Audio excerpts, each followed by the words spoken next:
Chapter 1 now begins. All right, so picture this. A pale, scrawny guy is sitting alone on a rusty old bench right outside a police station. He's got those tired eyes, dark circles. Looks like he hasn't slept in days. And in his hands, a cup of real coffee. Not the cheap fake stuff most slum kids get. No, this is the fancy plant-based kind that upper-class folks sip on like it's holy water. And he's just sitting there, sipping slowly like it's his last treat on earth. Because, well, for Sonny, it kind of is. This dude spent almost all his money just to buy that one cup. Not to enjoy the flavor or anything, just to feel human, even if just for a second. The taste? Awful. Sonny winced after one sip. Ugh, so bitter. But still, he forced it down. Should have bought some meat instead, he mumbled. Who knew real coffee was this disgusting? He sighed, leaned back, took another sip, and muttered something about staying awake. That's all that mattered right now. He had to stay awake. Now, Sonny doesn't exactly fit in here. Rich people in this district are rushing to work, dressed in clean suits, looking tall, healthy, and way too put together. Meanwhile, Sonny's standing there like a sleep-deprived scarecrow. Messy hair, cheap clothes, and nothing in his pockets but regrets. He tries tossing the empty coffee cup into a trash bin and completely misses. Classic. Rolling his eyes, he walks over, picks it up and puts it in properly. And then he crosses the street and walks right into the police station. Inside, the place is grim. Reinforced walls, hidden turrets. The whole setup looks more like a bunker than a station. A grumpy officer behind the desk gives him a once-over and immediately looks annoyed. You lost, boy. Sonny just blinks, kind of awkward. No. Then he scratches his head, takes a breath, and says something no one wants to hear. As required by the 3rd Special Directive, I'm here to surrender myself. I've been infected with the nightmare spell. Instant shift. The cop who was just moments ago barely even paying attention, now he's sitting up straight, eyes wide. Are you sure? He asks. Sonny shrugs. About a week ago? The cop turns pale. Next second, he's slamming a big red button and yelling into a speaker. Code black in the lobby, I repeat, code black! Yeah, things escalate fast. And here's the deal with the nightmare spell. A few decades ago, Earth was already on the edge. Natural disasters, wars, everything falling apart. Then out of nowhere, this strange disease shows up. People complain about feeling tired, then they just fall asleep for days, weeks, and then they start dying in their sleep. But it doesn't stop there. Their bodies, they change, morph, turn into monsters, nightmare creatures. Humanity wasn't ready. Chaos spread. Cities fell, governments collapsed. But from all that destruction, something strange happened. Some of the infected, they woke up, alive, changed, awakened. These people came back from the nightmare with powers, and they were the only ones who could fight the creatures. Now fast forward to Sonny. He never cared about any of that. Kids from richer families trained for this stuff, learning martial arts, survival, whatever. But Sonny? He had no parents, no money, barely any food. Being chosen by the spell for someone like him wasn't some chance at glory. It was a death sentence. A few minutes later, he's in the basement of the station, chained to a freaky-looking chair that honestly looks like it came out of a horror movie. Part hospital bed, part medieval torture tool. Around him, officers with rifles. The mood? Very nervous. But Sonny? He's barely awake, fighting off sleep with every breath. Then the big vault door creaks open, and in walks an old serious-looking officer. Weathered face, the kind that's seen stuff.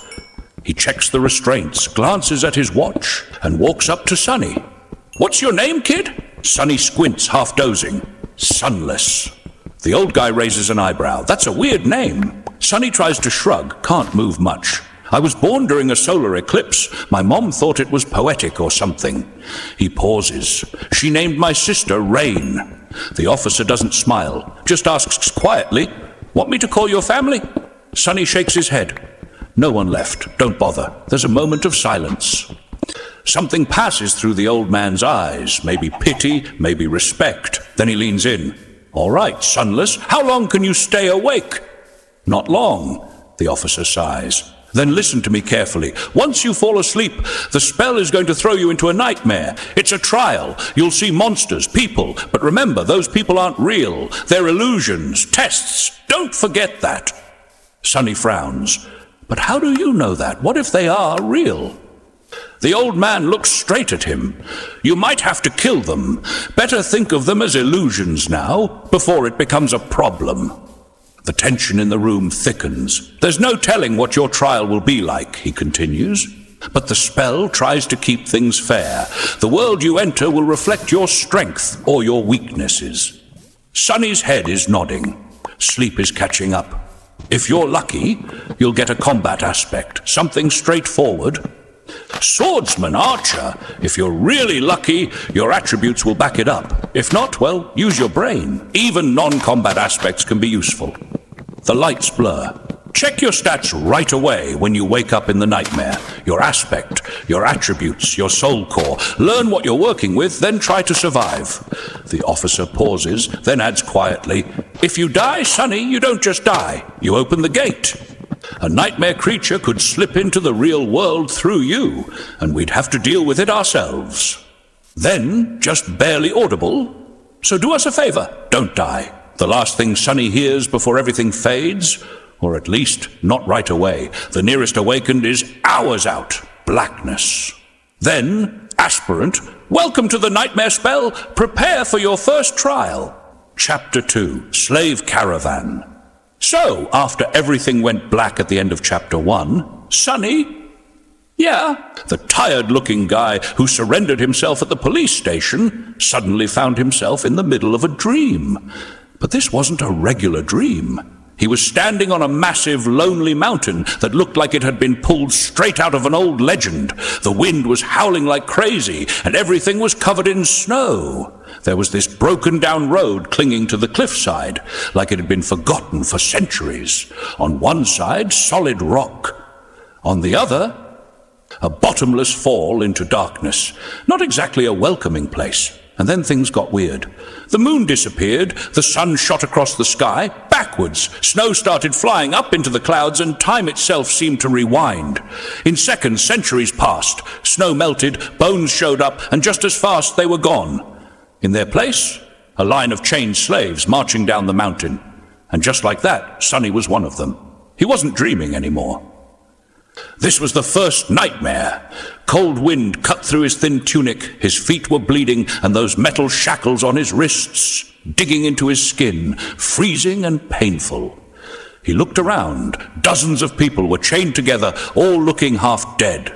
In front of him was this big guy with a scarred back, and behind him a sketchy-looking dude muttering curses in some strange language. Somehow Sonny could still understand him. And patrolling the caravan? Soldiers on horseback, wearing old-school armor and looking like they wouldn't hesitate to strike anyone who stepped out of line. Now, this wasn't what most people expect when they enter a nightmare. Usually, new aspirants get a little help, maybe a sword, maybe a role with some power, or at least freedom. But Sonny started off already freezing, starving, and completely powerless. Great start, right? But he remembered what that old cop said before he passed out.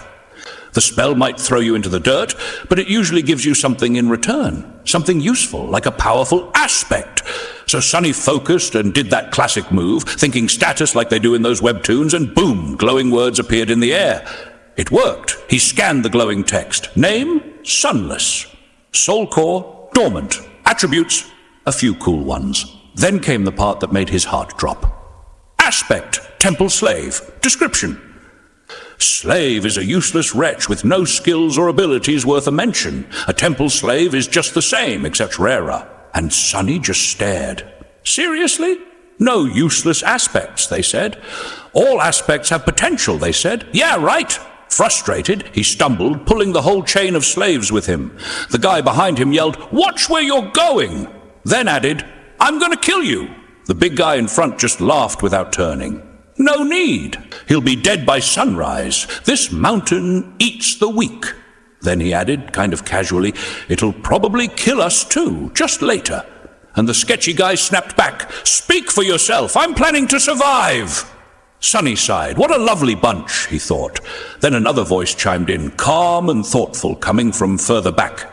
"I wouldn't mess with the boy if I were you." Everyone looked back. "Why not?" the big guy asked. "Didn't you notice his markings? He's not just some poor guy who ended up here. He was born a slave, a temple slave, probably the last one from the temples of the shadow god. The Empire just destroyed the last one. That's why he's here." The big guy snorted. "And that god didn't even protect his own temples." The smart-sounding guy replied, "The war god protects the Empire. We don't have anyone. You sure you want to risk ticking off a forgotten god?" That shut everyone up for a while. Just then, a young soldier rode up on a beautiful white horse. He looked like the classic noble type, clean, pretty, and totally out of place. If this was a drama, this guy would definitely be the male lead. He asked, "What's going on?" He didn't sound angry, just concerned. No one answered, so the smart guy spoke again. "Nothing serious, sir. We're just tired, especially the boy. He's struggling." The soldier looked at Sonny with sympathy. And Sonny? He hated it. "What are you staring at?" "You're barely older than me," he thought, but still he was super thirsty. The soldier took out a flask. "Here," he said, "hang in there. We'll stop soon. Drink some water." Sonny reached out. Crack! Out of nowhere, whip tore through the air and slashed across his back. He cried out, stumbling again. The chain rattled, and the man behind him cursed louder than before. Another soldier had arrived. This one looked older and mean. He didn't even look at Sonny. His eyes were locked on the younger soldier, and he was furious. "What are you doing?" The older one barked. The young guy stammered. "I was just giving him water." "They get water when the others do. These things, they're not your friends. They're not even people. Treat them like people and they'll start acting like it." The younger soldier tried to speak, but the older one cut him off. "Shut it! And if I see you doing it again, the next whip's for your back." The older man snapped the whip again for emphasis, then rode off like the jerk he was. Sonny watched him go with a quiet, icy kind of anger. "I don't know how," he thought, "but I'm going to watch you die first." Then he looked at the young soldier who had fallen behind with his head down. "And you? Second."